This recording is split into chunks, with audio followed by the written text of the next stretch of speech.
நெஞ்சம் நிறைந்த பிரார்த்தனையையும் வாழ்த்துக்களையும் பதிவிட்டு நிகழ்ச்சிக்குள் வரவேற்கின்றேன்.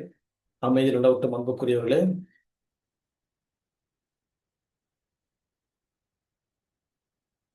ஹெல்த் மேனேஜ்மெண்ட், உடல்நலன் மேலாண்மை என்ற தலைப்பில் நம்முடைய பயணம் தொடர்ந்து கொண்டிருக்கின்றது. இந்த வாரத்தில் அதே 4 தலைப்புகளில் அதே 4 விதமான மருத்துவ குறிப்புகளை உங்களோடு பகிர்ந்து கொள்வதில் நான் மிகவும் பெருமகிழ்ச்சி அடைகிறேன். அழகின் சிரிப்பு, எப்போதும் போல எப்பவுமே அழகில் தான் ஆரம்பிக்கணும்.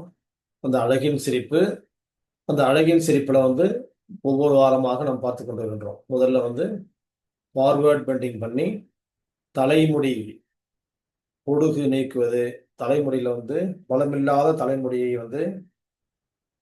அப்புறப்படுத்தி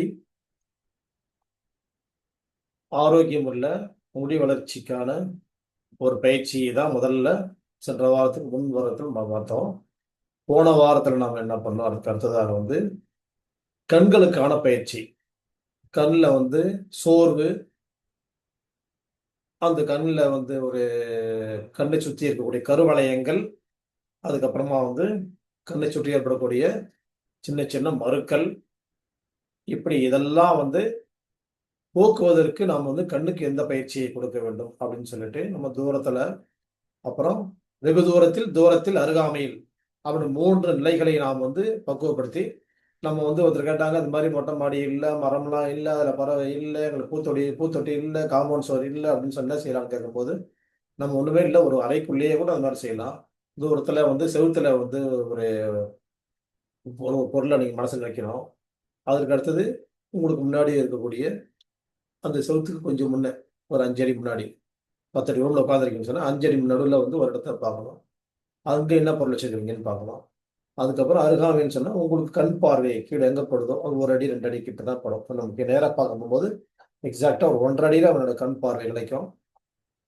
அப்படி 1.5 அடியிலேருந்து 2 அடிக்குள்ள, அப்போ நம்ம 10 அடி, 5 அடி, 1 அடி, 2 அடி இந்த தூரத்துக்குள்ளே நம்ம பார்க்கணும் அப்படின்னு சொல்லிட்டு சொல்லணும்னு நினச்சேன்.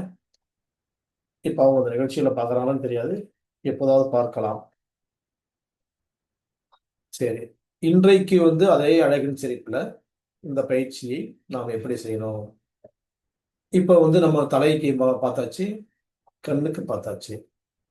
சரி, கண்ணுக்கு அப்புறம் ஃபேஸில் மற்ற என்ன இருக்குதுன்னு பார்க்கும்போது காது, மூக்கு, வாய், இதற்கு ஒரு பயிற்சி நம்ம கொடுக்கணும்.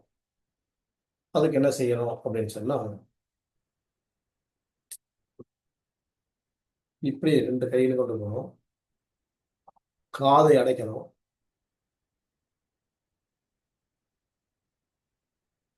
கண்களை அடைக்கணும், இந்த 2 விரல் மூக்கு அடைக்கணும், இந்த 3 விரலும் வாய் அடைக்கணும்.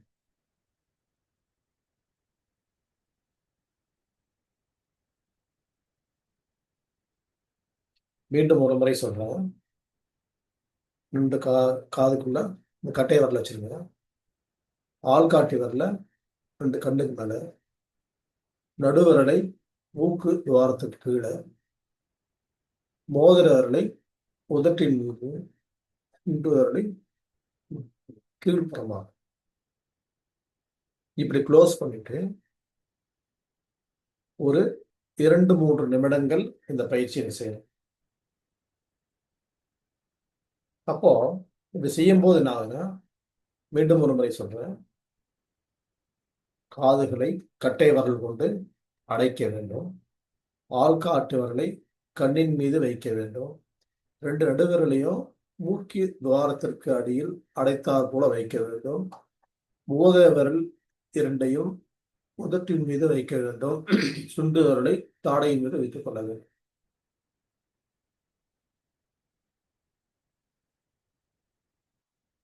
இந்த மொத்த உடம்புக்குள்ள நமக்கு எத்தனை ஓட்டைகள் இருக்குது அப்படின்னு சொன்னா 9 ஓட்டைகள் இருக்கு.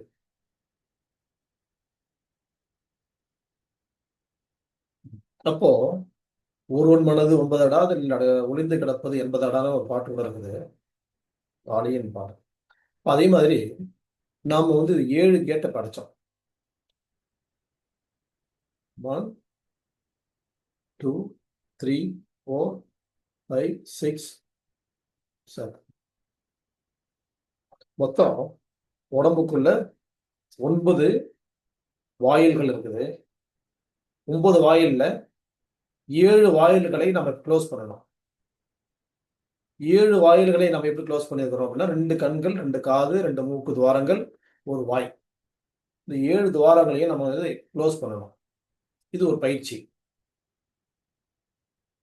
இப்போ இந்த பயிற்சியில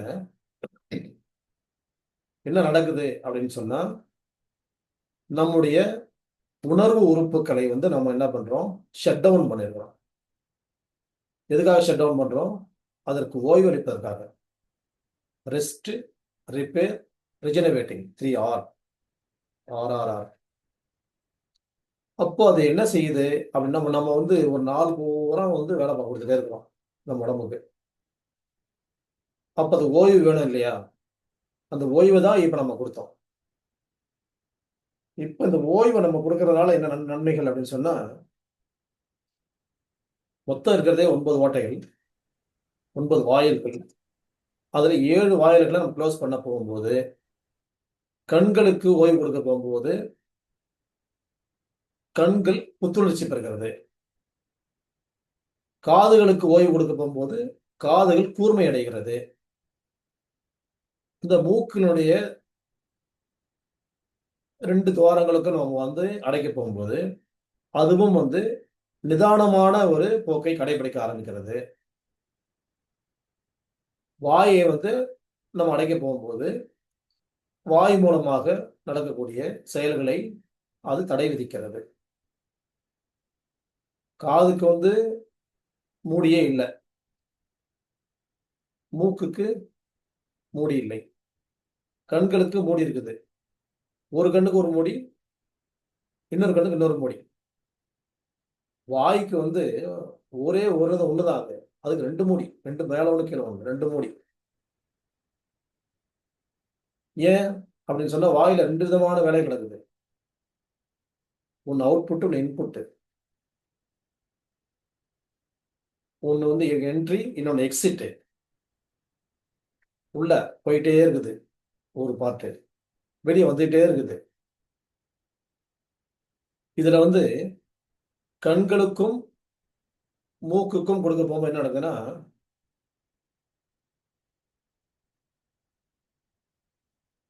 ஒருத்தர் அழகா இருக்கிறாங்களான்னு பாக்குறதுக்கு 2 தான் பயன்படுது. மூக்கு முடியும் அப்படின்னு தான் சொல்லுவாங்க. இந்த மூக்கு முடியும் நம்ம வந்து ஒழுங்கா இருந்துச்சுன்னு சொன்னா, அவன் அழகா இருக்கிறான்றதுக்கான முதல் அடையாளம், அங்க அடையாளங்கள்ல இதுதான் மெயினான விஷயம். அப்ப இந்த கண்களை வந்து புத்துணர்ச்சி பெறுவதற்கு நம்ம பயன்படுத்துறோம். முதல்ல வந்து ஓய்வு, ரெஸ்ட். இன்னொன்னு ரிப்பேர், அதை வந்து ஒழுங்குபடுத்திக்கிறது. 3வது ரிஜெனரேட்டிங், புத்துணர்ச்சி பெறுவது. இந்த மாதிரி கண்ணுக்கு ஓய்வு கொடுக்கும்போது கண் புத்துணர்ச்சி பெறுது. மூக்குக்கு கொஞ்சம் அடைக்க போகும்போது அது நிதானமான வந்து மூச்சு ஓட்டத்தை, இந்த மூச்சு ஓட்டத்தை ஒழுங்குபடுத்தி கொண்டு போகுது. காது கடைக்கு போகும்போது கேட்கும் வேலையை வந்து கொஞ்சம் குறைக்குது. வாய் கிடைக்கும் போது பேசும் வேலை கிடைக்குது. இதுல பேசுறது, கேட்கறது 2 வேலையும் வந்து இந்த பகுதியில் நடக்குது. பேசுறதுனால வந்து நமக்கு எனர்ஜி வந்து என்ன ஆகுது? லாஸ் ஆகுது. கேட்கறதுனாலே லாஸ் ஆகுது. இதை வந்து கொஞ்சம் ஓய்வு கொடுக்கணும். கொடுக்க போகும்போது, இப்ப நம்ம யாருமே பேசாதப்ப கூட காது வேலை செஞ்சு தான் இருக்கும். ஏன்னா ஏதோ ஒரு சத்தத்தை காது உள்வாங்கிக்கிட்டே தான் இருக்கும். அந்த அதிர்வலைகள் மூளைகள்ல போயிட்டே தான் இருக்கும். அது உள்ளுணர்வு இம்பல்ஸ், உள்ளுணர்வுகளில் வந்து தாக்கங்களை ஏற்படுத்திக் கொண்டே இருக்கும். எதுவுமே சைலண்ட் மோட்ல கூட நம்ம அப்படியே தூங்கி படுத்து கண்ண மூடியிருந்தாலும் அப்படிதான் இருக்கும். இப்ப வாயை மூடிட்டு போகும்போது நமக்கு வந்து வாயால தான் எல்லாம் கெடுறது. 2 வேலை நடக்குது. வாயாலே தன்னைத்தானே கெடுத்துக் கொள்வது உணவு. வாயாலே பிறரை கெடுப்பது வந்து பேச்சு. அது 2 வேலைக்கும் ஓய்வு கொடுக்கணும். மீதி 2 ஓட்டைகள் வந்து, ஒண்ணு சிறுநீர் கழிக்கும் பாதை. அந்த ஆண் உறுப்பு, பெண் உறுப்பு. இன்னொன்னு ஆசன வாய். இந்த 2 வழிகள்ல என்ன நடக்குது அப்படின்னு சொன்னாக்க, அதுக்கு என்ன தமிழ்ல பேருனா கருவாய். கருவாய் அப்படின்னு சொன்னாக்க, கரு உற்பத்தியாகி ஒரு குழந்தை முழுசாக வளர்ந்து வெளிவரக்கூடிய வழி, இதுக்கு பேரு இந்த கருவாய். எருவாய் அப்படின்னு சொன்னாக்கா ஆசனவாயில நம்ம சாப்பிட்ற சாப்பாடெல்லாம் வந்து ஜீரணிச்சு கழிவுகளை அந்த திப்பிகள் எல்லாம் உடம்பு வெளியே தள்ளுது இல்லையா? அது இன்னொன்றுக்கு எருவாக வெளியே வரப்போகுது. அது வெளியே வந்துச்சுன்னா இன்னொன்று எருவாக போகுது. கழிவுகள் வந்து பயிர்களுக்கு எருவாக இடப்படுகிறது. அது மனிதனுடைய கழிவுகள், மாட்டுக் கழிவுகள், ஆட்டுக் கழிவுகள், எப்படிப்பட்ட கழிவுகளா இருந்தாலும் கழிவுகள் மண்ணுக்கு உரம் சேர்க்கக்கூடியது, வளம் சேர்க்கக்கூடியதாக தான் போய் மண்ணுக்கு போய் சேருது. ஏன்னா மண்ணுடைய பார்ட்டு தான் அது. இன்னொரு பார்ட்டு. அது மண்ணுக்கே போய் திரும்ப போய் சேர்ந்துருது. இந்த 7 வழிகளையும் அடைய போகும்போது, இதுக்கான ஓய்வு கொடுக்க போகும்போது என்ன நடக்குது அப்படின்னு சொன்னாக்க, இது கம்ப்ளீட்டா வந்து புத்துணர்ச்சி அடையுது. இந்த புத்துணர்ச்சி அடைய போகும்போது நமக்கு என்ன நடக்குது? நம்மளை பார்க்க போகும்போது முகப்பொலிவு, தோற்றப்பொலிவு. அப்ப தோற்றப்பொலிவு ஏற்பட போகும்போது, அது எங்க நடக்குதுங்க? எங்க நடக்கிறது? எங்க காமிக்குது? அகத்தின் அழகு முகத்தில் காட்டப்படுகிறது. அப்போ முகம் பொலிவா இருக்க போகும்போது, அங்க அகமும் அங்க பொலிவடைந்திருக்கிறது. கொஞ்ச நேரம் ஓய்வுக்கு பிறகு, அந்த மனம் வந்து ஒரு நிம்மதியான, ஒரு அமைதியான போக்கை கடைபிடிக்க ஆரம்பிக்கிறது.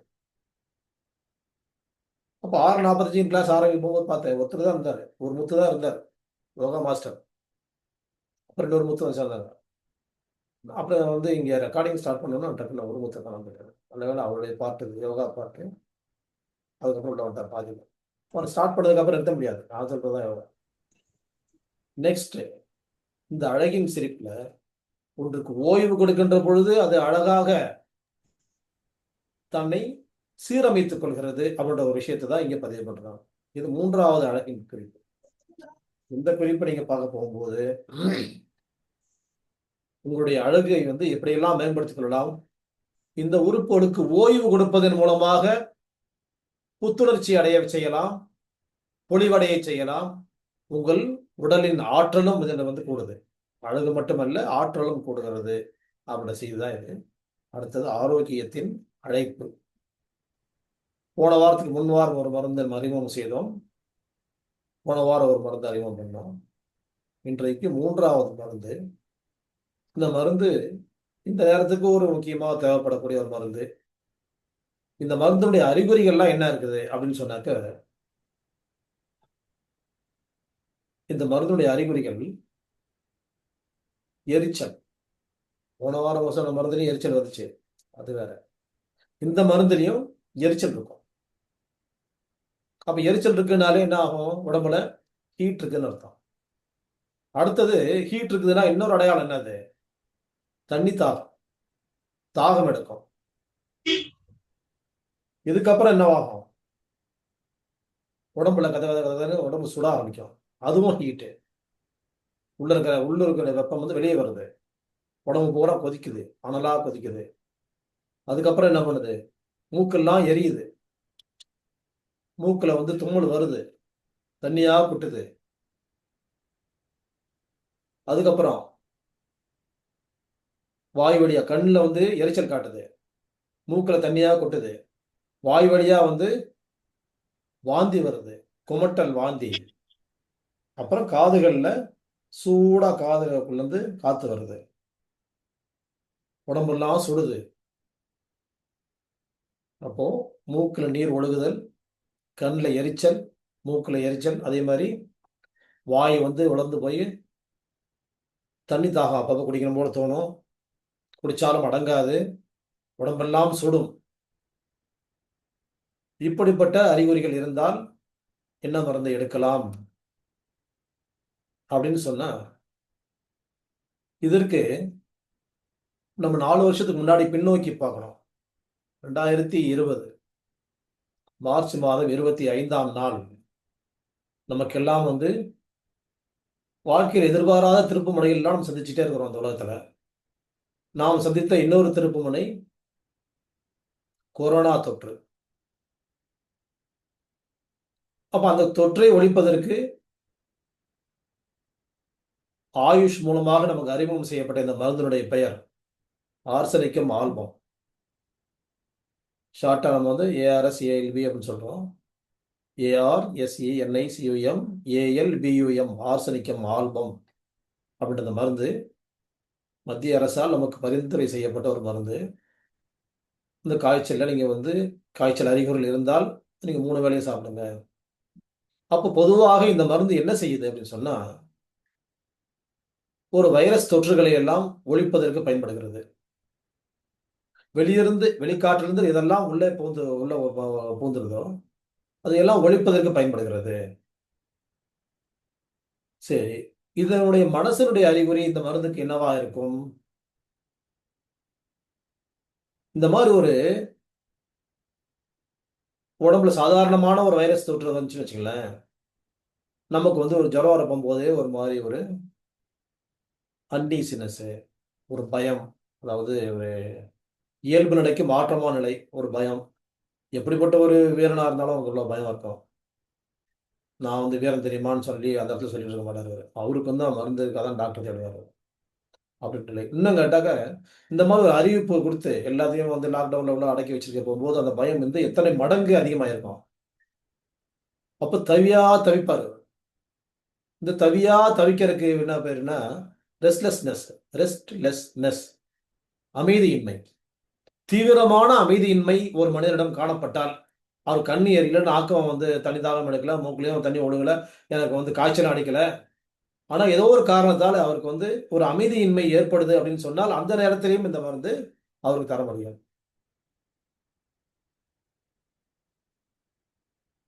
ஒரு 1950கள்ல வந்து சென்னை மாகாணத்துல ஒரு நீதிபதி, அவர் மகனுக்கு வந்து பாம்பு கடித்து விடுகிறது. அப்ப வந்து அவங்க வந்து என்ன சொல்றாங்கன்னா, மருத்துவமனையில வந்து இதுக்கு வந்து இப்ப தீர்வு இல்ல. இதெல்லாம் ரொம்ப சிவியர் ஆயிடுச்சு. அந்த எக்ஸ்ட்ரீம் லெவலுக்கு வந்ததுக்கப்புறம் உயிர் காப்பாற்றப்படுவதற்கான வாய்ப்பு இல்லைன்னு சொல்லப்படுது.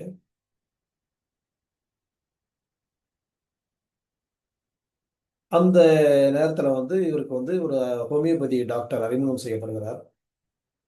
அந்த மருந்த வந்து அவரு என்ன பண்றாரு, ஒரு பாட்டில் மருந்து எடுத்துட்டு வராரு. இந்த ஹோமியோபதி மருத்துவர். இவருடைய பேர நான் வந்து குறிப்பெடுத்து வச்சுக்கிறேன். அது அந்த குறிப்பு எனக்கு கிடைக்கல இப்போ. தேடுனேன் கிடைக்கல. அப்புறமா சொல்றேன். தேடி கண்டுபிடிச்சு சொல்றேன். அப்ப இவர கூட்டு வர போகும்போது, இவர கூப்பிட வீட்டுக்கு போறாங்க. போகும்போது என்ன சொல்றாங்கன்னா, இவரு வந்து கூப்பிட வந்தவங்கள்ட்ட வந்து, "ஐயா இந்த மாரி ஜட்ஜ் ஐயாவுடைய பையனுக்கு பாம்பு கடிச்சுச்சு. உங்கள பார்க்கணும்னு விரும்புறாங்க. எனக்கு ஒரு ரூ. 1000 ஃபீஸ் ஆகும்னாரு." அதுல 50ல வந்து ரூ. 1000னா எவ்வளோ? 50ஸ்ல 50 ரூ. 1000னா இன்னைக்கு ஒரு 10,00,000 வச்சுக்கலாம். கம்மி கம்மியா 1,00,000 கூட வச்சுக்கலாமே! கம்மி கம்மியா. அன்னைக்கு நகை விலையும், இன்னைக்கு நகை விலையும் கம்பேர் பண்ணி பார்த்துக்கங்க. அது எவ்வளோன்றது ரூ. 1000 கேட்டாரு. அவ்வளோதான். எவ்வளோன்னு நீங்க பார்த்துக்கலாம் கணக்கு. ரூ.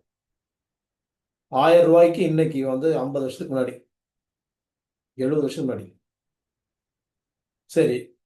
அப்ப என்ன சொல்றாங்க, "ஜட்ஜ் ஐயா உங்க பையனுக்கு உயிருக்கு ஆபத்து இந்த நேரத்தில பணத்த பத்தி பேசிட்டு இருக்கீங்க. நீங்க சரியாகிட்டீங்கன்னா எவ்வளோ கடன் குடுப்பாரு?" அப்படின்னாரு. "எனக்கு எவ்வளவும் வேணாம். எனக்கு தேவை ஒரே ஒரு 1000 தான்." அப்படின்னு சொல்லி சரி வாங்கன்னு கூட்டு போறாரு. இந்த கதைய சொல்லிட்டு இந்த மருந்து சொல்லியிருக்கலாம். நான் அப்படிதான் சொல்லுவேன் நானு. ஆனா இன்னைக்கு வந்து அப்படி இல்ல. இந்த மருந்து சொல்லிட்டேன். அதுக்கப்புறம் கதையும் சேர்த்து சொல்லிடலான்னு முடிவு வந்துட்டேன். அப்போ இதுதான் அந்த மருந்து சொல்ல வந்தேன் நானு. அதனால முன்னாடியே அந்த கதைய வந்து மருந்துக்கார சொல்லிப்புட்டு கதைய சொல்லிடுங்க. அந்த கடைய அந்த படத்துல கடைசி பார்ட்ட சொல்லிவுட்டு அப்புறமா தான் ஸ்டார்ட்டிங் பாயிண்ட் வர மாரி. அப்போ வந்து கூட்டு போகும்போது, அ ரொம்ப அப்படியே ஒரு எல்லாமே பதட்டமான சூழ்நிலை. இந்த இடம் எப்படி இருக்குன்னு பாருங்களேன். பாம்பு கடிச்சு உயிருக்கு ஆபத்தா ஒரு பையன் இருக்க போகும்போது, அந்த பெற்றோர்களுக்கும், அந்த வீட்ல உள்ள குடும்பத்தினர்கள், நண்பர்கள் எப்படி கூட்டம் கூடியிருக்கும். அவர் ஒரு செலிபிரிட்டி, அவர் முக்கியமான ஒரு அதிகாரின்னு சொல்லும்போது, அவருக்கான அந்த சூழல் எப்படிலாம் எவ்வளோ பேர் கூட்டம் கூடி என்னென்ன பண்ணியிருப்பாங்க. அவங்க தான் வந்து அப்படின்ற மாரி தன்னுடைய ஆளுமையை காட்டக்கூடிய, அதிகாரத்தை காட்டக்கூடிய மிகப்பெரிய ஒரு வாய்ப்புள்ள இடம் அது. அந்த இடத்துல இவர் போறாரு. ஒரு பேக் ஒண்ணு மாட்டிக்கிட்டு தூக்கிட்டு போவாங்க. அந்த டாக்டர்லாம் பழைய காலத்து ஒரு பேக் தூக்கிட்டு போவாங்க. அந்த மாரி போய் உட்கார்றாரு. கிட்ட வந்து பார்க்கலையா? நீங்க வந்து பார்க்கலையா? நான் பேஷண்ட்ட பார்க்கலையான்னு கேட்குறாங்க. இங்கேயே நான் உட்காந்துருக்கிறேன் அப்படின்னு சொல்லி ஒரு 20 அடி தூரத்தில ஒரு சேர போட சொன்னாரு. உட்காந்துருக்காங்க. அதான் ஒரு சேர் இருக்குதுன்னு வச்சுக்கங்களேன். உட்கார்றாரு. இப்படியே பார்க்குறாரு அந்த பையன. அந்த பேக்க தொறந்து ஒரு மருந்து தண்ணி அப்படி ஒரு டம்ளர் தண்ணி குடுங்கன்னு சொல்லிட்டு, தண்ணில ஒரு 10 சொட்டு ஊத்துறாரு. இதுல இருந்து ஒரு ஸ்பூன் வந்து குடுங்கன்னாரு. நீங்களே குடுங்க அப்படின்னு சொல்லி, நீங்க குடுங்கன்னு சொல்லிட்டு அவர் ஒருத்தர் சொன்னாரு. கொண்டு போய் ஒரு ஸ்பூன் வாயில குடுக்குறாங்க. குடுத்தோன்ன இவர பார்க்குறாங்க, அந்த பையன பார்க்குறாங்க. எல்லாரும் வந்து ஒரு கும்பலே இவர எவ்வளோ பேர் பார்ப்பாங்க. நீங்க பாட்டுல என்னங்க இவ்வளோ பதட்டமா நாங்க எல்லாம் இருக்கிறோம். நீங்க வந்து ஒண்ணுமே செய்ய மாட்றீங்க.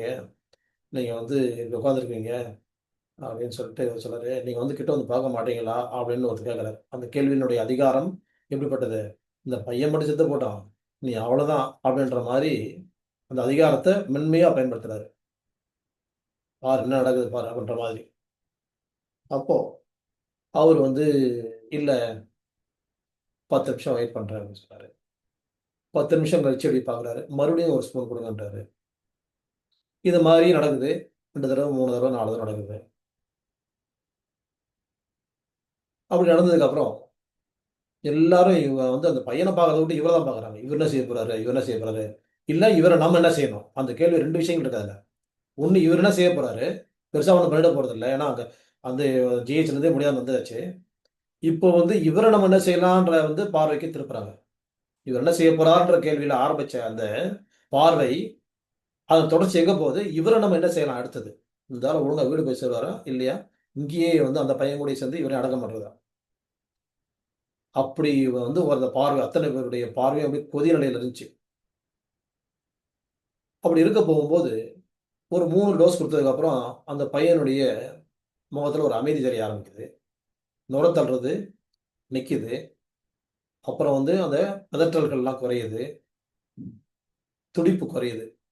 அப்ப துடிப்பு குறைய போம்போது, அடங்குதோன்னு கூட ஒரு அச்ச உணர்வு அங்க ஏற்படுது. அப்ப எதுக்கும் பார்க்கும்போது, கொஞ்சம் கொஞ்சமா வந்து இந்த சினிமா படத்துல வந்து பாம்பு கடிச்சா விஷம் வந்து ஒரு தேவதைய வந்து அந்த விஷத்த இறக்கணும்னா, படிப்படியா அந்த ப்ளூ கலர்லாம் மாறி மாறி குடுகுடுன்னு ஓடி போய், அப்படியே வந்து நார்மல் கலருக்கு வரும் இல்லையா? அந்த மாதிரி கற்பனை பண்ணி பாருங்களேன். அந்த பையன் அப்படியே கொஞ்சமா வந்து கை அசைஞ்சு, கால் அசைஞ்சு, கண் அசைஞ்சு, உதடு அசைஞ்சு, மூக்கு அசையுது. மூக்கு அசைஞ்சா என்ன அது? சுவாசம் சீரான நிலைக்கு வருது. அப்படியே கண் தொறந்து பார்க்குறான். ஒரு 1 மணி நேரத்துக்கு அப்புறம். அவரு எந்திரிக்கிறாரு. 1 மணி நேரத்துக்கு ஒரு தடவ அந்த மருந்த குடுங்க. அப்புறமா சொல்லி அனுப்புங்கன்னாரு. அப்பவும் நம்பிக்கை வரல ஒரு சிலருக்கு. என்ன சொல்லி அனுப்பணும்னு சொல்றீங்க? ம். சொல்லி அனுப்புங்க. என்னைய கொண்டு போய் என் வீட்ல விடுங்க இப்போ. ட்ரீட்மெண்ட் முடிஞ்சிருச்சு. அப்படின்னு சொல்லிட்டு அவர் கிளம்பிடுறாரு. அதுக்கப்புறம் வந்து இந்த பெற்றோர்கள் வந்து அது பதட்டமா இருக்கிறனால அவங்க ஒண்ணும் சொல்லல. அவர பார்க்குறாங்க. கொஞ்சம் மாற்றங்கள் தெரியுது. அவரு இப்பவே கிளம்பி போயிறாரு. இருந்தா நல்லா இருக்குமேன்னு அந்த இடத்துல வந்து அவங்க வராங்க. "நீ இருக்கலாமே" அப்படின்ற மாதிரியான ஒரு பார்வையில வந்து ஒரு என்ன தெரியுது? நட்பு கலந்த ஒரு பார்வைய அவங்க பார்க்குறாங்க. கொஞ்சம் இருந்தா நல்லா இருக்குமே அப்படின்ற மாரி. இல்ல நான் போணுங்கிறாரு. அப்போ போணும்னு சொல்ல போம்போது, அவங்க சொல்றாங்க கொஞ்சம் எல்லாரும் சொல்றாங்க, "அவங்கள இருக்கணுன்ற மாரி அவங்க ஐயா எதிர்பார்க்குறாங்கன்னாரு." "இல்ல நான் போறேன். என்ன கொண்டு போய் எங்க வீட்ல விட்டுருங்க." சரி வேற வழி இல்லாம கொண்டு போய் விட்டு வந்துட்டாங்க. அப்படியே அன்னைக்கு பொழுது கொஞ்சமா கொஞ்சமா நகர, அந்த பையனுக்கு 1 மணி நேரத்துக்கு ஒரு தடவ சொல்றாங்க. அப்புறமா வந்து அன்னைக்கு நைட்டு முடிஞ்சோன்னும், அதுக்கப்புறம் வந்து கேப் விடுறாரு. 2 மணி நேரம், 4 மணி நேரம் சொல்லி அனுப்பிட்டாரு. எப்படி ஒரு பேப்பர்ல குறிச்சு குடுத்து, இந்த மாரி செய்யுங்கன்னு சொல்லிட்டாரு. நாளைக்கு காலைல தான் நான் இத பத்தி பார்க்கணுன்ட்டாரு. ஏன்னா இதுக்கு மேல நான் என்கிட்ட ஒண்ணும் மருந்து இல்ல. நீங்க என்ன வந்து வற்புறுத்தினாலும் இதான் மருந்து. நாளைக்கு காலைல பார்த்துக்கலாம் அப்படின்னு சொல்லிட்டாரு அவரு. ஏன்னா ரொம்ப கட்டாயப்படுத்தி எப்படி பண்ணியிருப்பாங்கன்னு யோசிச்சு பாருங்க கற்பனையா. அவன் கடைசியா அவர் சொல்ற பதில் வந்து, "இதுக்கு மேல என்கிட்ட மருந்து இல்ல. நான் என்னால என்ன முடியுமோ அந்த வேலைய நான் செஞ்சுட்டேன். நான் இருந்து ஒண்ணும் ஆகப் போறதில்ல. நான் நாளைக்கு இப்ப பார்த்து ஒண்ணும் ஆகப் போறதில்ல. நாளைக்கு காலைல பேசலான்ட்டாரு." மறுநாள் காலைல அந்த பையன் எழுந்து உட்கார்ந்துட்டான். இயல்பான நிலைமைக்கு திரும்பிட்டான். இந்த ஒரு புயல் அடிச்சு ஓஞ்சதுக்கப்புறம் அந்த பூமி எப்படி இருக்குமோ, அந்த மாரி தான் அவனுக்கு இருந்தான். இருந்தாலும் கூட வந்து அந்த உயிர் காப்பாற்றப்பட்டு விட்டது அப்படின்ற செய்தி தான் இங்க பதிவு பண்ண வேண்டியது. அதுக்கப்புறம் மவுண்ட் ரோட்ல அந்த ஜட்ஜி இவர பார்க்க வந்துட்டு, இவர எப்படிலாம் அவரு போட்டுருப்பாருன்றதெல்லாம் ஒரு நீங்களே உங்க கற்பனை பண்ணி உள்ள விட்டுருங்க. பண்ணிட்டு அவர் பார்த்துட்டு கையெல்லாம் குலுக்கி சந்தோஷப்பட்டு, ஆறத் தழுவி, அவருக்கு மவுண்ட் ரோட்ல அன்றைய மதிப்பில ரூ. 50,00,000 மதிப்புள்ள வீட்ட எழுதி குடுத்தாரு அவருக்கு. இது ஒரு குறிப்பு. இந்த பேருக்கெல்லாம் நான் பின்னாடி சொல்றேன் உங்களுக்கு. எனக்கே தெரியல மறந்துட்டேன் நான் பேர. ரொம்ப வருஷத்துக்கு முன்னாடி என் மனதில் பதிவு பண்ணப்பட்ட ஒரு விஷயம். அப்பல்லாம் புத்தகங்கள் தான். அப்பல்லாம் நெட்டெல்லாம் கிடையாது இல்லையா? இந்த புத்தகத்தில நான் படிச்ச ஒரு குறிப்ப நான் தேடி எடுத்து உங்களுக்கு மறுபடியும் உங்க மத்தியில பதிவு பண்றேன் அந்த விஷயத்த. யாருன்றத. ஏன்னா 50ஸ்ன்னு சொல்லும்போது கிட்டத்தட்ட அப்ப வந்து அப்பதான் வந்து நம்ம சுதந்திரம் அடைஞ்ச காலகட்டம். அப்படிப்பட்ட இந்த மருந்து, இந்த ஆர்சனிக்கம் ஆல்பம். ஆனா நம்ம நெனைக்கிற மாரி வந்து சாதாரண பொட்டன்சில இத ஜெயிக்க முடியாதுன்றது ஒரு விஷயம். எல்லாருமே ரிஸ்க் எடுத்து பார்க்க முடியாது. ஒண்ணு அவங்க தோத்துருவாங்க, இல்ல நாம தோத்துருவோம். ரொம்ப ஜாக்கிரதையா ஹேண்டில் பண்ணணும். இந்த இடத்துல வந்து இவர் என்ன முடிவு பண்ணாரு அப்படின்றத நாம வந்து நம்முடைய கற்பனையில் யோசிக்க போகும்போது, அந்த பையனுக்கு வந்து இந்த பாம்பு கீம்பு கடிக்க அவரு பார்க்கல. ஹானிமன், டாக்டர் சாமுவேல் ஹானிமன், இந்த ஹோமியோபதிக் ஃபவுண்டர், அவர் என்ன சொல்லிக் குடுத்தாரு? மனதின் குறிகளை நீங்கள் மனதில் வைத்துக் பாருங்கள்ன்னு சொல்லிக் குடுத்தாரு. அந்த குறிகளை மனதில் வைத்து பார்க்கும்போது, ரெஸ்ட்லெஸ்னஸ் அந்த அமைதியின்மை தான் வந்து தெரிஞ்சது. அந்த அவருக்கு விஷம் உள்ள போயிருக்குது, இந்த விஷத்த எடுக்குறது என்ன பண்றது? அப்படின்ட்டுலாம் யோசிக்காம, இந்த அமைதியின்மை அப்படின்ற ஒரு விஷயத்த அவர் உள்ள எடுத்து பார்த்துட்டு, அதுக்கான இந்த மருந்து இந்த அளவுக்கு வீரியம் அதிகப்படுத்தி கொடுத்தா மட்டும் தான் கேட்குன்ற தீர்மானிக்கக்கூடிய ஆற்றல் அவருக்கு எப்படி கிடைச்சதுன்னா, அந்த அனுபவம்.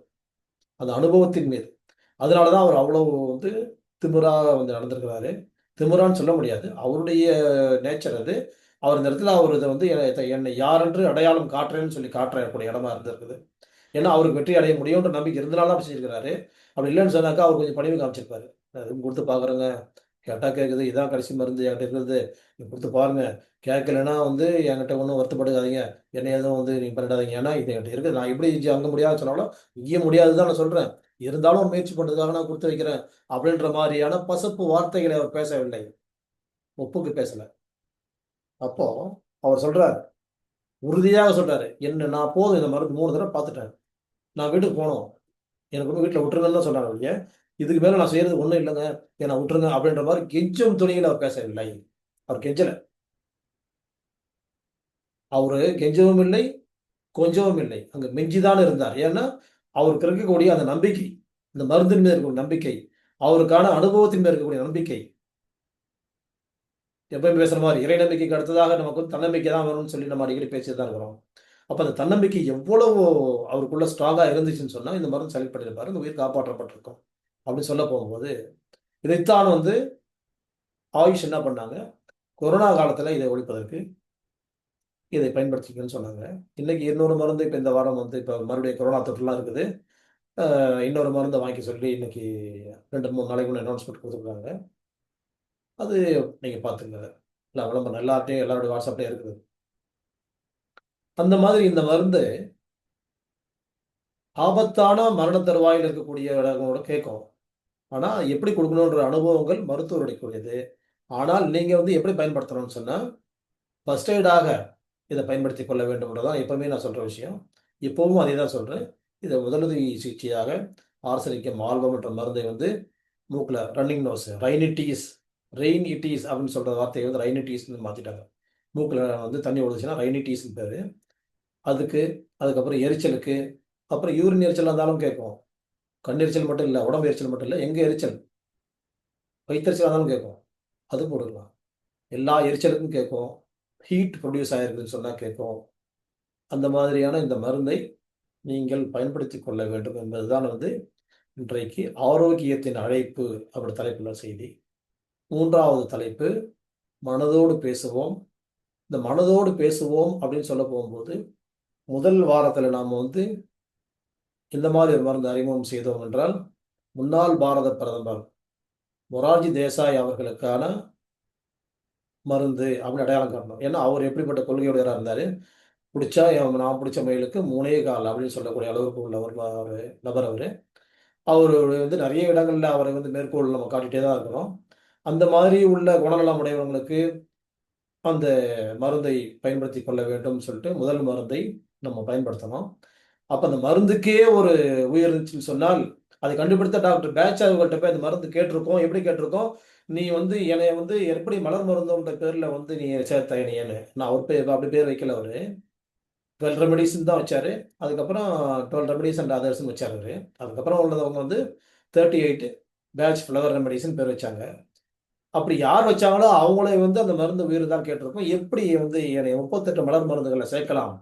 நான் வந்து பாறையில் வடியக்கூடிய சுனை நீர் அல்லவா? அப்படின்னு கேட்டுருக்கோம். அந்த கேள்வி கேட்டுருக்கோம். என்ன தனியா நீங்க அடையாளம் காமிச்சிரணும். நீ எதுக்கு இந்த மலர் மருத்துவத்தில என்ன சேர்த்தீங்கன்னு கேட்டுருக்கோம். அப்படிப்பட்ட அடையாளம் இந்த மருத்துவருக்கும் பொருந்தும். எந்த மருத்துவருக்கு? நான் இப்படிதான். அந்த மருந்த குடுத்து காப்பாத்துறாரு. அந்த பாம்பு கடி பையன. அந்த மருத்துவருக்கும் இந்த மருந்து பயன்படும்ன்றது தான் முதல் மருந்து. அது ராக் வாட்டர். அடுத்த வாரம் போன வாரம் நான் பேச போகும்போது, ஒரு கீரை விதைக்கலாம், வடா கோமாளின்ற ஒரு பழைய நம்ம பாடப்புத்தகத்துல வரக்கூடிய ஒரு பாட்டை பத்தி பேசி, அந்த பாட்டின் முடிவுல வந்து அந்த மாரி உள்ள ஒரு தாழ்வு மனப்பான்மை தான் அது முக்கியமான காரணம். சோம்பல் கிடையாது. அப்படிப்பட்ட தாழ்வு மனப்பான்மை இருக்குமானால், அதன் காரணமாக எதிலுமே அவன் வந்து முன்னெடுக்க முடியாமனா இருப்பான். ஒரு படிக்கிறதுக்கு, ஒரு பரீட்சை எழுதுறதுக்கு, ஒரு ஊருக்கு பிரயாணம் போறதுக்கு, ஒரு டூர் போறதுக்கு, அதே மாரி சாப்பிடுறதுக்கு, ஒரு வேலைய தேடுறதுக்கு, ஒரு கடைய வச்சுக்கிறதுக்கு, ஒரு கூட்டா ஒரு வியாபாரம் பண்ணிக்கிறதுக்கு, ஒரு கல்யாணம் பண்ணிக்கிறதுக்கு, எதுக்குமே தயாரா இருக்க மாட்டான். ஒத்தி ஒத்தி போடுவாங்க. அடித்தளம் என்னது? அவங்க உள்ள இருக்கக்கூடிய இன்ஃபீரியாரிட்டி காம்ப்ளெக்ஸ். அதை எப்படி வெளிப்படுத்துவாங்க தெரியுமா? தி சுப்பீரியாரிட்டி காம்ப்ளெக்ஸ் அப்படின்னு போட்டு பாருங்களேன். உயர்வு மனப்பான்மை. எல்லாமே எனக்கு கீழ உள்ளவன் தான் அப்படின்னு சொல்லிட்டு இருப்பாங்க. ஏன்னு சொன்னா, அவங்கள அறியாமலே உள்ள நீ தாழ்வானவன், தாழ்வானவன் சொல்ல சொல்ல எப்படி வந்து இப்ப வந்து காய்ச்சல் வர போகும்போது உடம்பு சுடுது. என்னவாகுது? உள்ள இருக்கிற சூடு வெளிய வந்துருது உடம்புக்குள்ள. அப்ப உள்ள என்னவாகுது? உள்ள குளிர்ந்து போகுது. ஜில்லுன்னு ஆயி போச்சா உயிருக்கு ஆபத்து இல்லையா? ஜுரம் வந்து ஏன் செத்து போறாங்க? ஜெர்மனிலாம் வந்து செத்து போறாங்க. ஏன் காரணம்? உள் உறுப்புகள்லாம் ஜில்லுன்னு ஆயி போகுது. ஜில்லுன்னு இருந்தா ஓடாது. எதுவுமே வேலை செய்யாது. சூடு இருந்தா தான் ஓடும். அப்போ உள்ள உறுப்புகள்லாம் ஜில்லுன்னு ஆயிடுச்சுன்னு சொன்னா, அது ஜுரம் வெளிய வந்துரும். உள்ள இருக்கிற சூடு வெளிய வந்துரும் தான் ஜுரம். அதே மாரி தான் இந்த இடத்துலயும். உள்ள இருக்கிற சூடு வெளிய வந்துருது. அப்போ அந்த உள்ள இருக்கக்கூடிய தாழ்வு மனப்பான்மை எப்படி வெளிய காமிக்கும்? என்ன மாரிலாம் யாரும் கிடையாது. என்ன மாரிலாம் யாரும் படிக்க முடியாது. என்ன மாரிலாம் யாரும் வேலை செய்ய முடியாதுன்னு சொல்லிக்குவாங்க அவங்க. ஆனா வந்து செய்ய மாட்டாங்க. எதுவுமே செய்ய முடியாது அவங்களால. என்ன மாரி ஆளுங்கன்னு சொல்லிட்டே இருப்பாங்க. இவங்கள மாரி யாரும் இல்ல தான் அப்படின்றத அடையாளம் காட்டக்கூடிய அந்த மருந்து லார்ச் போன வாரம் பேசனோம். அதற்கு அடுத்ததாக இன்றைக்கு ஒரு மருந்து. இந்த மருந்து வந்து ஒரு வரலாற்று குறிப்பு உங்களுக்கு குடுத்தா நல்லாருக்கும். ஒரு அம்மா வந்து ஒரு டாக்டர்ட்ட ஓடி வராங்க. நாய் கடிச்சிச்சு. அவர் கேட்குறாரு, "எந்த நாய் இது? நீங்க வந்து ரோட்ல போகக்கூடிய நாயா? தெரு நாயான்னு?" கேட்குறாரு. "இல்ல நாங்க வளர்க்கக்கூடிய நாய் தான்." "வளர்க்கக்கூடிய நாயா?" அப்படின்னு சொல்லி கேட்குறாங்க. அப்போ நீங்க வந்து நான் என்ன டாக்டர் போய் போய் ஊசி கீசி போடணுமா? தொப்புள சுத்தி ஊசி போடணுமா? இப்போ என்ன பண்ணணும்? அப்படின்னு கேட்குறாங்க. "இல்ல, இல்ல. நான் மருந்து தரேன் உங்களுக்கு." அப்படின்னு சொல்லிட்டு, "அது உங்க விருப்பம். நீங்க நான் தர சொன்னா தரேன். இல்ல அங்க போய் சேர்ந்தாலும் வாங்கிக்கங்க நீங்க." அப்படின்னு சொல்றாரு. "இல்ல நீங்களே குடுங்க. உங்கள்ட்ட தான் நாங்க ஃபேமிலி டாக்டரா வச்சிருக்கிறோம்னு" சொல்றாங்க. "சரி நான் மருந்து குடுக்குறேன். நாய் ஏன் கடிச்சிச்சு?" அப்படின்னு கேட்குறாரு. "தெரியலங்க எனக்கு." அப்படின்னு சொல்லும்போது, இவரு ஒரு குறிப்பு புத்தகத்த எடுத்து வச்சுக்கிறாரு டேபிள்ல. "உங்க வீட்ல என்ன நடந்துட்டு இருக்குன்னு ஒண்ணு ஒண்ணா சொல்லுங்க முதல்ல. ஒன் பை ஒன்னா எனக்கு சொல்லுங்கன்னு" சொல்றாரு. சொல்ல, சொல்ல, சொல்ல, "ஆ வேற என்ன இன்னைக்கு இப்ப என்ன சாப்பாடு இன்னைக்கு? இன்னைக்கு வீட்டுக்கு யார் விசிட்டர்ஸ் யாரும் வந்தாங்களா? புதுசா யாராவது வந்தாங்களா? உங்களுக்கு யாராவது பிடிக்காதவங்க வந்தாங்களா? இல்ல நீங்க வந்து நாய்க்கு சாப்பாடு வைக்காம விட்டீங்களா? குளிப்பாட்டாம விட்டீங்களா? இல்ல குளிக்காத நாய வந்து குளிப்பாட்டிட்டீங்களா? இல்ல அதுக்கு வந்து நீங்க வந்து சரியான பராமரிப்பு இல்லாம ஏதாவது கஷ்டப்பட்டுட்டு இருக்கா? உடம்பு சரியில்லாம இருக்குதா அந்த நாயி? என்ன என்ன என்னன்னு" கேட்கறாரு இவரு. இல்ல இவங்க வந்து எனக்கு ஒண்ணும் தெரியலங்க. நாங்க வந்து எப்பவும் போல அதுக்கு என்னென்ன குடுக்கணுமோ அதெல்லாம் குடுத்துட்டு தான் இருக்கிறோம். எப்படி பராமரிக்கணுமோ அத பராமரிச்சு தான் இருக்கிறோம். எப்படி வந்து நம்ம டாக்டர்ட்ட கொண்டு போய் காட்டணுமோ அதெல்லாம் காட்டிட்டு தான் இருக்கிறோம். எல்லா வகையிலயும் நாங்க வந்து கரெக்ட்டா தான் நாங்க வந்து பண்ணிட்டு இருக்கிறோம். அப்படின்னு சொல்ல போகும்போது, அப்போ வேற ஒண்ணுமே இல்லையா நடக்கலையான்னு கேட்கிறாரு. இல்லங்க எனக்கு இந்த வாரத்துல எதுவுமே நடக்கல எங்க வீட்ல அப்படின்றாங்க. போன வாரம் இல்ல நடக்கலங்க. அ அப்போ வந்து நீங்க ஏன் அவ்வளோ சோர்வா இருக்கீங்க? அப்படின்னு சொல்லும்போது அந்த அம்மா சொல்றாங்க, எனக்கு வந்து குழந்தை பிறந்து ஒரு 10 நாள் ஆயிருக்குதுங்க. அப்படியா? அப்படின்னு சொல்லிட்டு, ஆ அப்படி யோசிக்கிறாரு அவரு. ஓ! அந்த குழந்தை பிறந்ததுக்கு அப்புறமா தான் நாய் இப்படி நடந்திருக்கா? அப்படின்னு கேட்குறாரு. அதுக்கு இதுக்கும் என்னங்க சம்மந்தம் இருக்குது? நீங்க என்னங்க கேள்வி கேட்கிறீங்க? கேட்குறாங்க. இல்ல நான் யோசிச்சு பாருங்களேன். இந்த நாய் எத்தன நாளா உங்களுக்கு வந்து முரண்படுதுன்னு கேட்குறாங்க. இல்ல வந்து எனக்கு தெரியல 2, 3 நாளா தான் அக்ரெசிவா இருக்குது. அப்படியா? நல்லா யோசிங்கங்கும்போது, அப்புறம் அவங்க கூட இருந்தவங்க சொல்றாங்க, ஆமா அது 1 வாரமாவே கத்திட்டு தான் கிடக்குது. என்னன்னு தெரியல. நீங்க தான் ஹாஸ்பிட்டல் இருந்தீங்கல்ல முதல்ல. டெலிவரிக்கு போயிருந்தீங்க. அப்புறம் இருந்தே ஒரு மாரி இருந்தது. அ அப்புறம் அதுக்கப்புறம் நாங்கலாம் வந்து இப்ப டாக்டர் காமிச்சோம். ஊசி ஏதோ குடுத்தோம், மருந்து குடுத்தோம். மறுபடியும் வந்து சாப்பாடுலாம் வச்சுருக்கோம். சாப்பிடுது ரைட்டு அப்படி இப்படியுமா வந்து கொஞ்சம் பதட்டமா தான் இருக்குது. என்னன்னு தெரியல. முதல்ல வந்து சாதாரணமா தான் தெரிஞ்சுது. அப்படின்ட்டாங்க. ஆனா இப்போ நீங்க வீட்டுக்கு வந்ததுக்கப்புறம் தானே இந்த மாரி இருக்குன்னு சொல்லும்போது, அப்ப சொல்றாரு, "நான் ஒரு மருந்து தரேன். அத கொண்டு போய் தண்ணில கலந்து நாய்க்கு வைங்க முதல்லன்ட்டாரு." "அப்படிங்களா? ஏன்?" அப்படின்னு கேட்குறாங்க. வந்து நீங்க அந்த நாய வந்து ரொம்ப அன்பா நடத்தியிருக்கிறீங்க. இந்த குழந்தை பிறந்தோன்ன அதுட்ட காட்டுற அன்ப நீங்க குறைச்சிருவீங்க. அது இன்னொருத்த நபர்ட்ட காட்ட ஆரம்பிச்சிட்டீங்கன்ற ஒரு பொறாமை உணர்ச்சி தான் வந்து, இந்த நாய்க்கு இப்படிப்பட்ட ஒரு வெறித்தனத்தை ஏற்படுத்தியிருக்குது. நீங்கள் வந்து நாயை வெளியே அனுப்புறதா அனுப்பிடுங்க. இல்லைன்னா இந்த மருந்தை கொடுத்து கூட வெளியே அனுப்புங்க. நீங்கள் அனுப்புறதா இருந்தாலும் விஷயம் இருந்தாலும் உங்கள் விருப்பம் அது. ஆனால் இந்த மருந்தை கொடுத்து அதுக்கு ஒரு நாள் 2 நாள் மருந்து பயன்படுத்ததுக்கு அப்புறமா வந்து நீங்கள் அதனுடைய மாற்றங்களை பார்த்துட்டு அப்புறமா அடுத்த முடிவு நீங்கள் எடுத்துக்கங்க. உங்களுக்கான மருந்துகள் தனி, அந்த நாய்க்கான மருந்துகள் தனின்னு சொல்லி கொடுத்து அனுப்புறாரு. இன்னும் போன வாரம் வந்து விலங்குக்காக மருந்து ஆரம்பிச்சீங்க, பேர்ட்ஸ்ன்னு ஆரம்பிச்சீங்க. அதில் வந்து ஹோமியோபதி மருந்து சொன்னீங்க.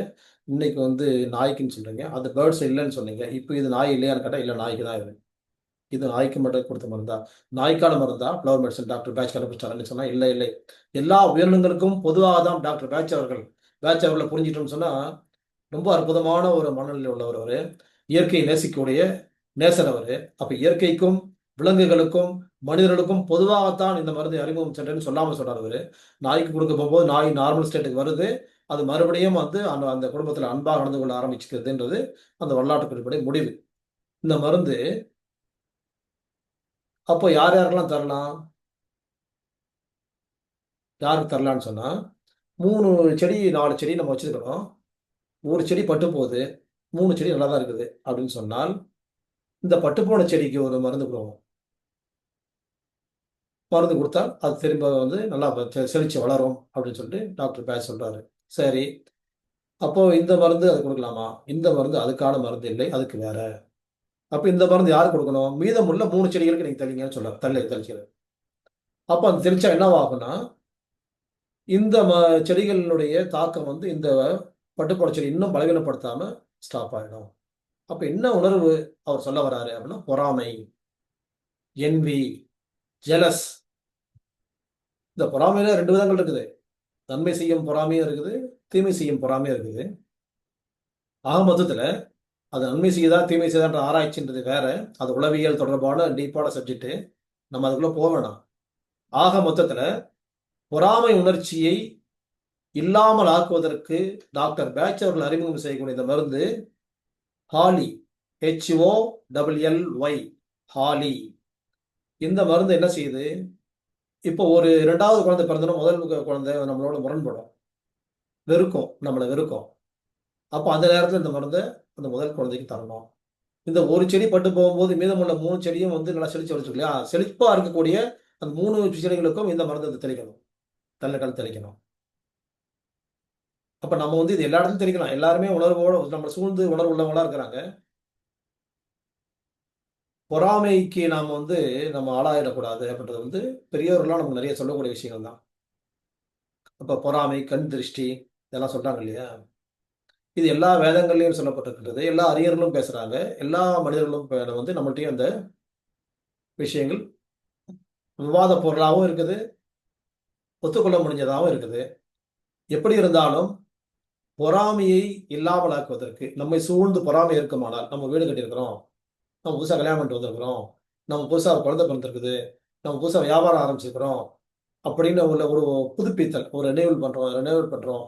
இந்த மாரி எந்த ஒரு வேலையை நம்ம புதுசா செஞ்சாலும், மத்தவங்களுடைய பார்வையை வந்து என்னவாகும்? பொறாமைப்படாமல் இருக்க வேண்டும் என்பதற்காக தான் வந்து இந்த மருந்து அதிகமா பயன்படுது. பொறாமைப்படாம இருக்கணும்ன்றது தான் முக்கியமான செய்தி இந்த இடத்துல. இதுக்காக நம்ம நாட்டுல வந்து பொதுவா மனிதர்கள் மத்தியிலேயே இருக்குது. நம்ம நாட்டுல இன்னும் அதிகமா வந்து சொல்லப்பட்ட வந்த செய்தி, என்ன செய்தி அப்படின்னு சொன்னாக்க, விருந்தளிப்பது. எதுக்காக விருந்தளிக்கிறோம்? திருமண விருந்தா இருக்கட்டும், இல்ல ஒரு புதுமனையில் புகுந்த விருந்தா இருக்கட்டும், இல்ல வேற ஒரு நம்ம வந்து ஒரு கடை திறப்புழாவுக்கு இனிப்பு குடுக்குறோம். அது கூட விருந்து தானே! ஒரு ஸ்வீட் குடுக்குறோங்க கடை திறந்து. எதுக்காக? ஸ்வீட்ஸா வந்து சும்மா வந்து ஒரு ஸ்வீட் ஒண்ணு சும்மா குடுக்கணும்னு அவசியம் இல்ல. நம்ம வந்து மகிழ்ச்சியை ஷேர் பண்ண போம்போது, அவங்களுக்கு அந்த மகிழ்ச்சி இருக்குமான்னு நமக்கு தெரியாது. நமக்கு வந்து இன்னைக்கு வந்து ஒரு 1,00,000 வந்திருக்குது. அத ஒரு தொழில்ல போட்டு ஒரு வரவு வந்திருக்குது. நம்ம எல்லாரையும் கூப்பிட்டு ஒரு நிகழ்ச்சி நடத்துறோம். அவங்களுக்கு அந்த மகிழ்ச்சி இருக்கணும்ன்ற என்ன நிச்சயம் இருக்குது? கட்டாயம் இருக்குது. கூப்பிட்டீங்க வந்தோம். நீ வந்து உங்க கடை தொறக்குற. உன் கடைய தொறக்கக்குள்ளாக நான் வரோம். வர்றதுக்கு ஒரு 2 மணி நேரம் டைம் வேஸ்ட் பண்ணணும். உனக்கு வந்து நாங்க வந்து ஒரு ரூ. 100 பெட்ரோல் போடணும்.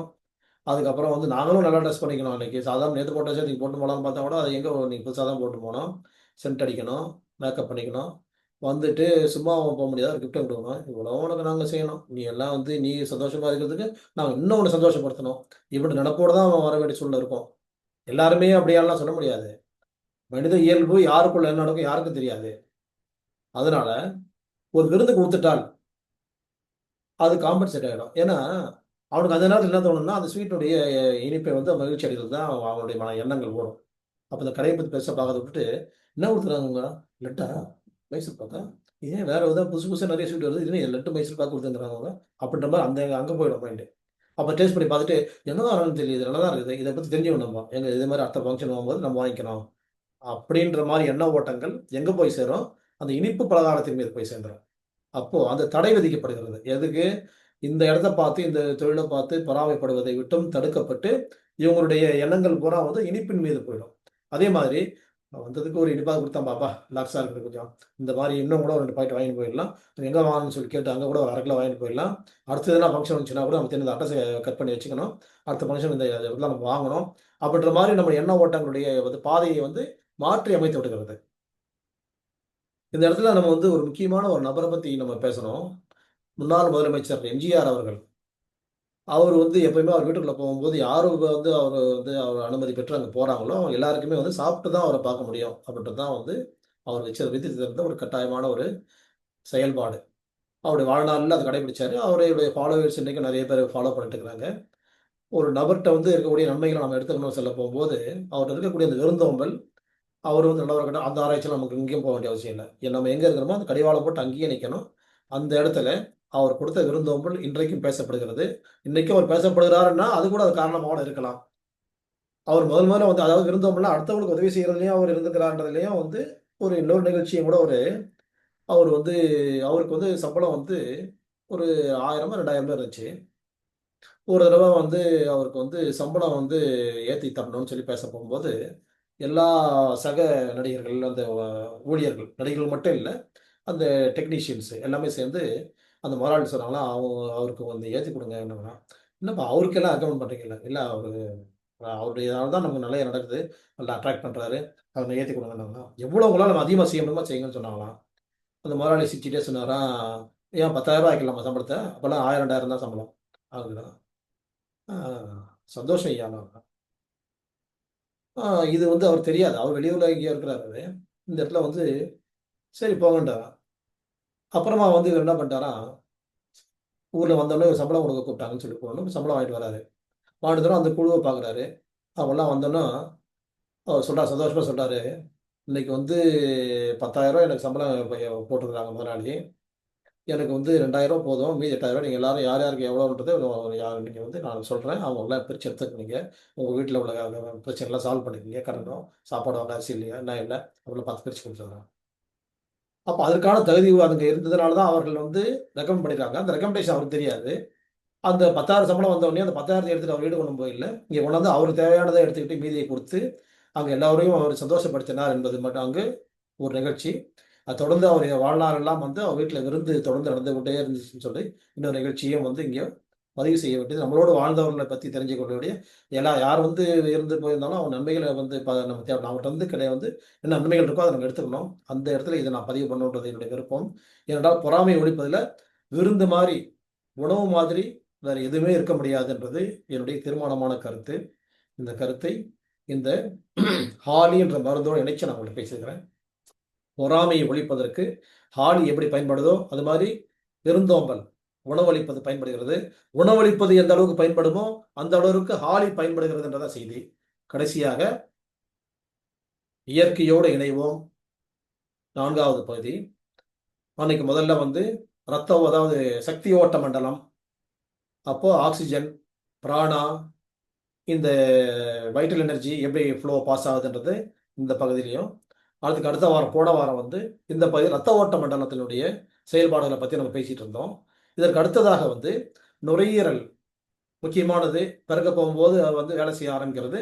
வாழ்நாளின் கடைசி நொடிப்பொழுது வரைக்கும் அது இருக்கும்.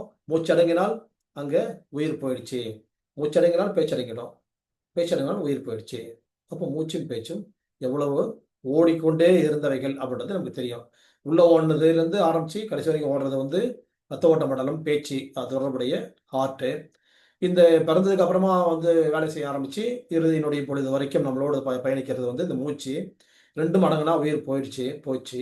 இந்த 2யும் இணைச்சு நம்ம போன வாரம் பேசியிருந்தோம்.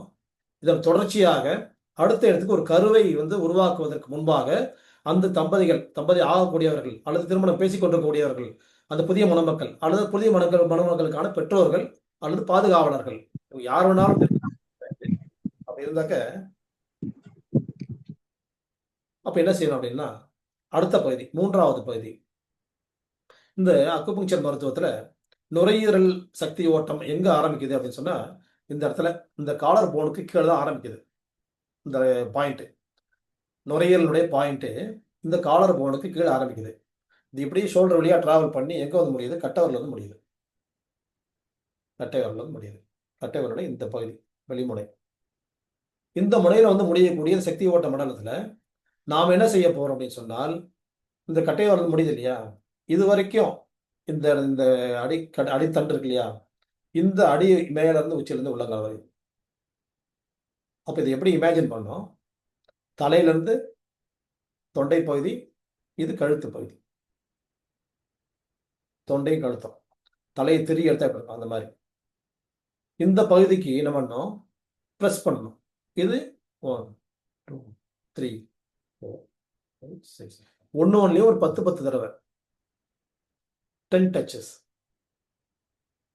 இதில் ஒரு 10 இதில் ஒரு 10 இதில் ஒரு 10 இதில் ஒரு 10 இதில் ஒரு 10 இதில் ஒரு 10 இதில் ஒரு 10 இப்படி ப்ரெஸ் பண்ணணும் இந்த மாதிரி பண்ணும்போது என்ன ஆகுது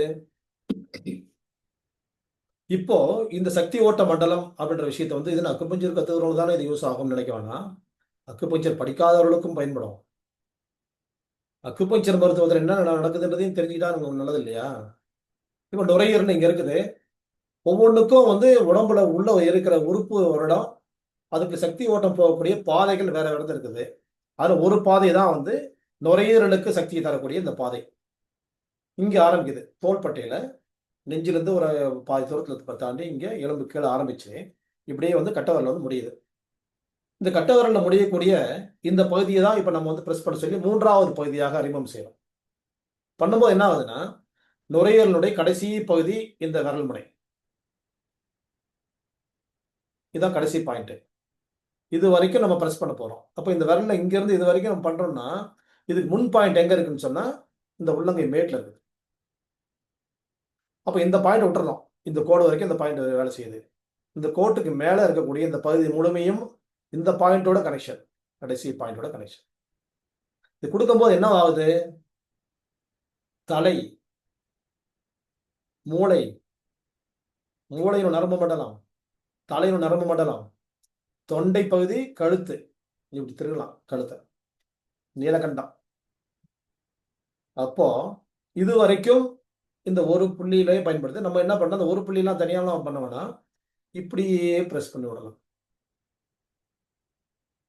ஒன்றுலேயும் 10 நான் ஒன்று ஒன்றா காட்டிட்டு இருக்கேன் இதில் 10 இதில் 10 அதாவது எங்கே எப்படி கணக்கு பண்ணோன்னா விரல் அளவு எவ்வளோ தூரம் போதோ அது வரைக்கும் 10 அடுத்த பகுதிக்கு 10 அடுத்த பகுதிக்கு 10 அடுத்த பகுதிக்கு 10 அடுத்த பகுதிக்கு 10 இந்த இடம் வரும்போது மட்டும் இந்த பின்பக்கமும் இந்த பக்கம் கழுத்தையும் தொண்டையும் ஒன்றா பிடிக்கலாம் கரவலை பிடிக்கிற மாதிரி இந்த மாதிரி பிடிச்சிடணும் இப்படி பண்ணும்போது என்ன நடக்குது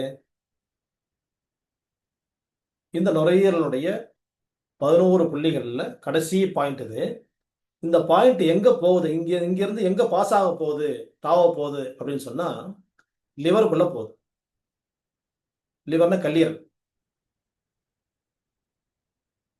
நுரையீரலுக்கு இங்கிலீஷ்ல லங்ஸ்ன்னு பேரு கல்லீரலுக்கு இங்கிலீஷ்ல லிவர்னு பேரு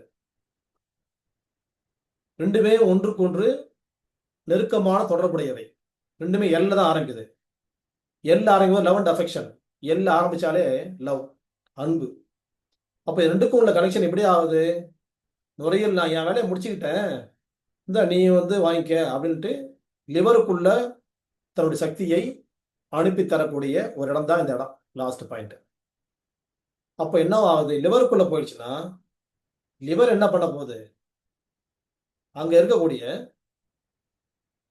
அதுக்கான ஒப்படைக்கப்பட்ட பகுதி எது அப்படின்னு சொன்னா உடம்புல எங்கெல்லாம் வந்து அந்த நீரோட்டங்கள் இருக்குதோ அந்த நீரோட்டங்கள் எல்லாம் அங்க வந்து அதை ஒழுங்குபடுத்த தர வேண்டிய வேலை அப்ப நீரோட்டங்கள்லயும் முக்கியமானது எது முக்கியமான நீர் எது பிளட் அதுவும் அங்கதான் நடக்குது அதுக்கப்புறம் ஏன்னா ஆக்சிஜன் கலக்காத பிளட் வந்து பியூரிட்டி இருக்காது அதே மாதிரி வந்து ஓட்டமும் இருக்காது அங்கேயே நிற்கும் அது ஓட வைக்கிறது அதனுடைய ஒர்க்கு தான். அப்புறம் நாளமில்லா சுரப்பிகள்.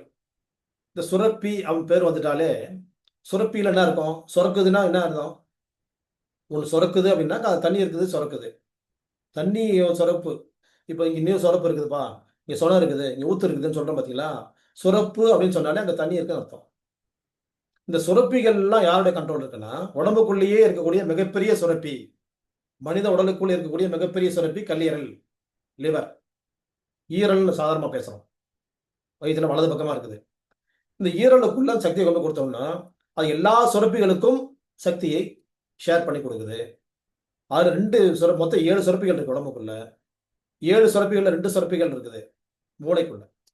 ஒண்ணு பிட்யூட்டரி, இன்னொன்னு பீனியல் சுரப்பி. பீனியல் சுரப்பிய பத்தி நெறைய விஷயங்கள் வந்து இன்னும் சயின்ஸுக்குலாம் தெரியாது. சயின்ஸுக்கு எதுவுமே தெரியாது. சயின்ஸ் அன்னோன் எனக்கு தெரியாதுன்னு சொல்லிட்டு கை வச்ச ஒரு சுரப்பிக்கு பேரு பீனியல் சுரப்பி.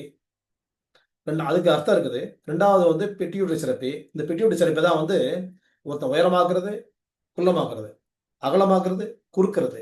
இந்த வேலைகள் எல்லாம் வந்து பிட்யூட்டரி சுரப்பி தான் பண்ணும். அப்போ அது எங்க இருக்குது? இந்த 2 சுரப்பிகளும் மூளையில இருக்குது. இந்த பீனியல் சுரப்பி உச்சி. இதோட கனெக்ட் ஆகுது. இந்த இடத்துல கனெக்ட் ஆகுது. இத பத்தி பேசணும்னா யோகா கிளாஸ்ல பேசணும். நெறைய விஷயங்கள் இருக்கு அதுல. ஆக மொத்தத்துல இந்த 2 சுரப்பிகளுக்கும் போதும். மொத்தம் 7 சுரப்பி தான் உடம்பையே நிர்வாகம் பண்ணுது. அதுல 2 சுரப்பிகளுக்கு இது உள்ளே போயிடுது. அதுக்கப்புறம் தலைப்பகுதி. தலையில என்னென்ன இருக்குதோ, ஒரு மூளை வாங்கி பார்த்தா தெரியும். என்ன தலையில என்னென்ன இருக்குன்றது. ஆட்டுக்கல்ல மூளை வாங்கி பார்க்கணும். அதுக்கப்புறம் தலையினுடைய நரம்பு மண்டலம், நரம்புகள்லாம் அது இருக்கும் பார்த்தா தெரியும். மூளையின் நரம்பு மண்டலம். அப்புறம் தொண்டை, கழுத்து. இது வரைக்கும் இந்த பாயிண்ட்டுக்குள்ள இருக்கு. ஒரு பாயிண்ட்ல கனெக்ட் ஆகுது. இந்த பாயிண்ட் அழுத்தம் என்னெல்லாம் நடக்கும் அப்படின்னு சொன்னா, கோமால எழுப்பிடலாம். ஒரு தண்ணியில மூழ்கிட்டானா அவன் எழுப்பிடலாம். இந்த பாயிண்ட் கொடுத்தா முடிச்சிருவான். திடீர்னு வலிப்பு வருது. இந்த பாயிண்ட் அழுத்தினா சரியாயிடும். இந்த கட்டை விரல் தான் அவ்வளவு வேலைகள் நடக்குது. இதெல்லாம் எப்படி வந்து அந்த காலத்துல புரிஞ்சுட்டாங்கன்னு தெரியாது. நாம எப்படி பொருத்தி பார்க்கணும்னு சொன்னா, கவியரசு கண்ணதாசன் அவர்கள் ஒரு பாட்டுல சொல்லுவாரு. கொடியசைந்ததும் காற்று வந்ததா? காற்று வந்ததும் கொடியசைந்ததா? இந்த கேள்வி விடை காண முடியுமா அப்படின்னு சொல்லி அவர் கேட்கிறாரு. விடை காண முடியாத பகுதி தான். இருந்தாலும் விடை காணலாம். கொடி அசைந்தால் காற்று கிடைக்கும். காற்று வந்தால் கொடி அசையும். 2மே தான் நடக்குது உலகத்துல. இப்ப நுரையீரல்ன்றது என்னது? சுவாசிக்கிறதுல என்ன நடந்துருக்குது? அங்க என்ன இருக்குது? காத்து இருக்கு. இந்த காத்து என்ன பண்ணுது? நேரா டிராவல் பண்ணி இந்த கொடிகள்ல போய் அப்போ லிவர் எப்படிப்பட்டதுன்னு சொன்னா, அது மரம் சார்ந்தது. மரத்தினுடைய இயல்பு பூரா லிவருக்குள்ள இருக்குது. அப்ப எப்படி இத பொருந்துறது? அந்த 5000 வருஷம் முன்ன சொல்லிட்டு போயிட்டான். லிவர் வந்து மரம் மாதிரின்னு சொல்லிட்டு போயிட்டான். அத எப்படி நம்புறது? நீங்க வந்து என்ன பண்ணுங்க, ஒரு கெஸ்ட்ராலஜிஸ்ட்ட பாருங்க. டாக்டர் பாருங்க. இல்ல நீங்க Googleல சர்ச் பண்ணுங்க. எந்த உறுப்பை வெட்டிட்டாலும் கூட மறுபடியும் புதுசா வளரும் அப்படின்னு சொன்னா, லிவர் மட்டும் தான். ஹார்ட் வெட்டிட்டா மறுபடியும் வளராது. அந்த பார்ட்டோட நிக்கும். லிவர் வெட்டினது லங்ஸ வெட்டினாலும் அப்படிதான். மண்ணீரல வந்து முழுசா எடுத்துருவாங்க. அது வேற விஷயம். இந்த மாரி எந்த உறுப்ப வெட்டினாலும், இப்ப குடல்ல கூட வந்து கட் பண்ணி ஆப்பரேஷன் பண்றாங்க அல்சர்ல அப்படின்னு சொல்லி வச்சுக்கோங்களேன். அந்த 22 அடி குடல்ல வந்து ஒரு 5 அடி எடுத்துட்டாங்கன்னு சொன்னா, மீதி 17 தான் இருக்கும். ஆனா கல்லீரல் மட்டும் ஒரு பார்ட்ட வெட்டி எடுத்துட்டா, மறுபடியும் கல்லீரல் முழுசா வளர்ந்துரும். அப்ப அது அந்த காலத்துல எப்படி கண்டுபிடிச்சாங்கன்னு தெரியாது. இது மரம் சார்ந்ததுன்னு கண்டுபிடிச்சான். இப்ப வெறும் காற்று மட்டும் அசைந்தால், அது உலர்ந்த காற்று, வறண்ட காற்று, வெப்பமான காற்று, அது மரத்தோடு சேர்ந்து அசைகின்ற பொழுது, அது இனிமையான காற்று, தென்றல் காற்று, நமக்கு வந்து அந்த மரம் தன்மையுடைய என்ன பொருளா இருக்குது? மரத்துல என்ன இருக்குது? அந்த பூக்கள் அசைகின்ற பொழுது, அந்த நறுமணம் நம்மை தாலாட்டுகிறது. கண்களுக்கு அழகழகாக வண்ண வண்ணமாக அந்த பூக்கள் காட்சியளிக்கின்ற பொழுது, காய்களும் பழங்களும் காட்சியளிக்கின்ற பொழுது, அந்த இலைகள் எல்லாம் பச்சை பசேலென்று காட்சியளிக்கின்ற பொழுது, கண்களுக்கு நமக்கு இதம் சேர்க்கிறது. அந்த காற்றில் அந்த அசைகின்ற பொழுது வரக்கூடிய அந்த ஓசை காதுகளுக்கு இனிமை சேர்க்கிறது. இப்படி நம்முடைய உடலின் எல்லா உள்ளுறுப்புகளுக்கும் இனிமை சேர்க்கக்கூடிய இந்த அற்புதமான நிகழ்வு எங்கே நடக்கிறது? லவ் அண்ட் அஃபெக்ஷன் சொன்னேன் பார்த்தீங்களா? அந்த அன்பு, அந்த கல்லீரலுக்கும் நுரையீரலுக்குமான தொடர்பு. தனித்தனியா நுரையீரல் தனியாவும், கல்லீரல் தனியாவும் இருந்துச்சுன்னு சொன்னா, அது மரம் அசையாத மரத்தினால பயன் இருக்காது. வளராது, பூக்காது, எதுவுமே செய்யாது. இந்த காத்து வெறும் மரம் இல்லாத இடத்துல வெறும் பாலைவனத்துல காத்து வீசினாலே வந்து அது வறண்ட காற்றாக, வெப்பமான காற்றாக தான் இருக்க முடியும். இந்த மரமும் காற்றும் ஒன்றிணைகின்ற பொழுது கிடைக்கின்ற மிகப்பெரிய ஒரு மகிழ்ச்சி இருக்குது. அது மனித ஆற்றலுக்குள் மிகப்பெரிய ஒரு தாக்கத்தை ஏற்படுத்துகிறது. அவன் வாழ்வியலை நீட்டிக்க செய்கிறது, அவனை இன்பமயமான ஒரு வாழ்க்கை கொண்டு போகிறது. ஏன்னா மகிழ்ச்சியா இருப்பதற்காகத்தான் நம்ம படைக்கப்பட்டிருக்கின்றோம். நம்ம துன்பத்தோடு இல்லை, துன்பத்துக்கு நாம தள்ள வச்சுக்கிறோம். அப்போ அந்த மகிழ்ச்சியை மீண்டும் புதுப்பித்துக் கொள்வதற்கு இந்த மரத்தின் காற்று மரத்தை தாளாட்டுகின்ற தாளாட்டு நம்மை இன்பமயமான உலகத்திற்கு, ஒரு சொர்க்க பூமிக்கே நம்மை அழைத்து செல்கிறது. அப்படிப்பட்ட வாய்ப்பை உருவாகக்கூடிய கருவிற்கு நாம் கொடுக்கின்ற பொழுது அந்த கரு எப்படி மலரும்? இந்த உலகத்தை பார்க்கின்ற பொழுது ஆற்றல் மிக்க ஒரு இன்பமயமான உலகத்தை பார்த்து அதை இன்னும் நம்ம அதை நிலைநிறுத்தி வெற்றி காணக்கூடிய முழுமையான உடல் ஆரோக்கியமும் மன ஆரோக்கியம் கிடைக்கப்பெற்று முழு ஆற்றலை வெளிப்படுத்தி தன்னை யாரென்ற உலகத்தில் அடையாளம் காட்டக்கூடிய அளவிற்கு ஒரு அறிவாற்றலும் அழகும் ஆரோக்கியமும் நிறைந்த ஒரு மழலையை பெறுவதற்கு இந்த பகுதி நிச்சயமாக பயன்படும் என்பதை கூறி, பெறுகின்ற கல்வி அனைத்தும் ஆசிரியர் பெருமக்களுக்கு சொந்தமானது. அவர்களுக்கான பிரார்த்தனைகளோடு நிறைவு செய்கின்றேன். நன்றி அன்புக்குரியவர்களே.